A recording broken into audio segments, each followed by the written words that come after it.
కేటీఆర్ దీంట్లో కిషన్ రెడ్డికి అంత తెలియలేదు పాపం. అంత అంత అంత అంత అంత శ్రమ కూడా చేసేంత ఇది ఉన్నాడు కాదు.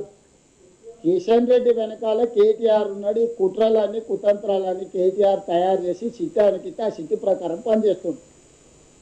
నా నా స్ట్రైట్ ఆరోపణ, స్ట్రైట్ ఈ కుట్ర కేటీఆర్ది.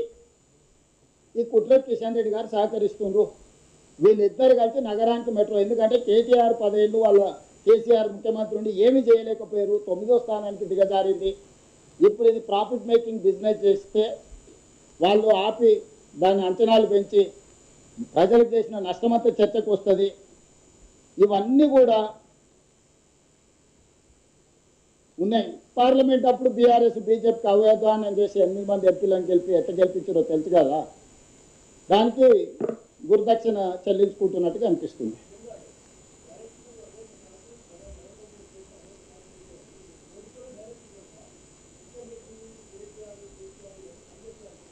రాములు గారు ఇప్పుడు మా జిల్లా పార్టీ ప్రెసిడెంట్ ఉంటాడు. ఆ జిల్లా నుంచి ప్రతిపక్షానికి సంబంధించిన ఎంపీనో ఎమ్మెల్యేనో ఉంటాడు.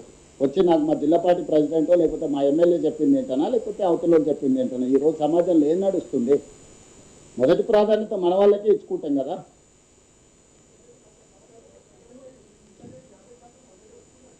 ఏడొప్పుకోండు అంబర్పేటలో ఒప్పుకున్నాడు, ఆయన పైన ఒప్పుకోలే. ఒప్పుకుంటే సంతోషం, సన్మానం చేద్దాం. రాహుల్ షాల్వా గీల్వా అంతా నీతోనే కప్పిస్తా.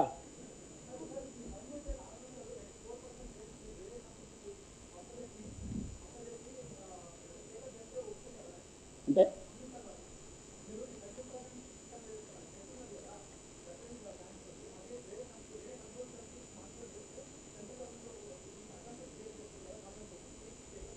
ఇక నువ్వేమైనా సాయం చేసి పెడితే డెఫినెట్గా ఆలోచన చేస్తుంది మా ఫైనాన్స్ డిపార్ట్మెంట్. ఇప్పుడు ఆల్రెడీ అయిపోయిన దాన్ని ఎందుకు అమలు చేస్తలేవు అని అడుగుతున్నాను. కొత్త కొత్త ప్రతిపాదన చేస్తే నువ్వే వేరే దగ్గర తెచ్చుకుంటాను కదా, మాతో అవసరం ఏముంది అంటాడు. నువ్వు కిషన్ రెడ్డి గారికి తప్పించుకోనికి దారి ఎత్తుకుతున్నట్టుంది రాహుల్. పెట్రోల్ తెచ్చుకోనికి ఎక్కినట్లేదు. అందుకే ఈరోజు మొదటి దాని కింద దీనికి వచ్చిన వడ్లది మళ్ళీ చెప్తే ఇవాళ అవి మిక్స్ చేయకండి. ఇవాళ ఓన్లీ మెట్రో గురించి మాత్రమే ప్రశ్నలు అడగండి. మెట్రో రిలేటెడ్ వాటికి సమాధానం చెప్తా. మీరు మిగతా అన్ని విషయాలు ఇందులో గందరగోళం చేయకండి. ఓన్లీ మెట్రో టేక్ ఓవర్ చేయడం, దాని ప్రత్యామ్నాయం ఎత్తాలి. ఇప్పుడు లోను ఇవ్వకపోతే మనకు బయట లోన్లు ఇస్తారు, కాకపోతే అది 8.9% తెచ్చుకుంటే మళ్ళీ నష్టం అనేది మొదటికి వస్తుంది. ఇప్పుడు ల్యాబ్స్ ఏం కావు, అడిషనల్గా రేట్ ఆఫ్ ఇంట్రెస్ట్ నీ నెత్తి మీద పడుతూనే ఉంటుంది, పెరుగుతూనే ఉంటుంది. అది ల్యాబ్స్ అయ్యేది ఏం లేదు. ఇప్పుడు వాళ్ళు జపాన్ నుంచి లోన్ తెచ్చుకొని బ్యాంకులో వేసుకున్నదాన్ని వాళ్ళు ఏం చేస్తారో చూడాలి. వాళ్ళు మన పేరు మీద ఆల్రెడీ జపాన్ బ్యాంక్స్ నుంచి లోన్ తెచ్చుకున్నారు, ఐఆర్ఎఫ్సి అకౌంట్లో డిపాజిట్ కూడా చేసుకున్నారు. Now they have to pay interest. మనకు డిస్బర్స్ చేస్తే ఆ ఇంట్రెస్ట్ మనం చేస్తాం, వాళ్ళు మిడిల్ ఇది చేసినాను వాళ్ళ పర్సంటేజ్ కూడా వాళ్ళకి వస్తుంది. మాకు టేక్ ఓవర్ చేసుకోవడానికి డెడ్ లైన్ అనేది ఎల్ఎన్టీ నుంచి మాకు ఐఆర్ఎఫ్సి మధ్యలో జరిగిన ఒప్పందం మెట్రోకి ఇచ్చి తీసుకున్నాను. మనం ఇల్లు కొనుక్కున్నాం, కారు కొను, ఏదైనా కొనుక్కుంటే ఏదో ఒక టైం పెట్టుకుంటాం కదా మనము. ఈరోజు 15th, ఈరోజు మనకు వస్తే ఒక రకం, లేకపోతే రేపటికి పోతే రేపటి నుంచి జరిగే రేట్ ఆఫ్ ఇంట్రెస్ట్లు, నష్టాలు, ఆపరేషన్స్ ఇవన్నీ ట్రాన్సాక్షన్ కంక్లూడ్ కాకుండా పెండింగ్ ఉంటుంది, గాల్లో ఏలాడుతుంటుంది.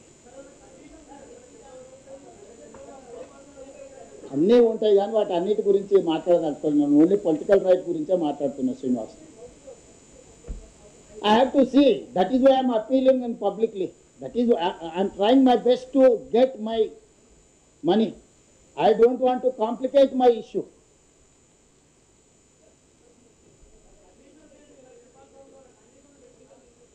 ఏ టెక్నికల్ రీజన్ చెప్పడం లేదు.